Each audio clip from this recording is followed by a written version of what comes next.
کسی تقریب میں کوئی صاحب اپنے ایک واقف کار بزرگ سے کافی عرصے بعد ملے اور پوچھا، جناب کیا آپ نے مجھے پہچانا؟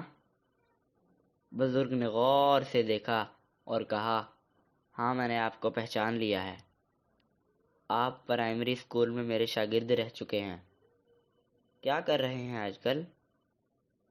شاگرد نے جواب دیا، میں بھی آپ کی طرح اسکول ٹیچر ہوں، اور ٹیچر بننے کی یہ خواہش مجھ میں آپ ہی کی بدولت پیدا ہوئی۔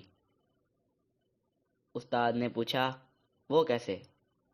شاگرد نے جواب دیا، آپ کو یاد ہے کہ ایک بار کلاس کے ایک لڑکے کی بہت خوبصورت گھڑی چوری ہو گئی تھی، اور وہ گھڑی شرارت سے میں نے چرائی تھی۔ آپ نے پوری کلاس سے کہا تھا کہ جس نے بھی گھڑی چرائی ہے واپس کر دے۔ میں گھڑی واپس کرنا چاہتا تھا، لیکن شرمندگی سے بچنے کے لیے ایسا نہ کر سکا۔ آپ نے تمام طلباء کو دیوار کی طرف منہ کر کے اور آنکھیں بند کر کے کھڑے ہونے کا حکم دیا۔ پھر سب کی جیبوں کی تلاشی لی اور میری جیب سے گھڑی نکال کر بھی سب کی تلاشی لی۔ بعد میں میرا نام لیے بغیر وہ گھڑی جس کی تھی اسے دے دی۔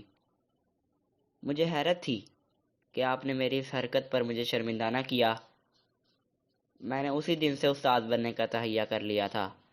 بزرگ مسکرائے اور کہا، اصل بات تو کچھ یوں ہے کہ تلاشی کے دوران میں نے بھی اپنی آنکھیں بند کر لی تھیں۔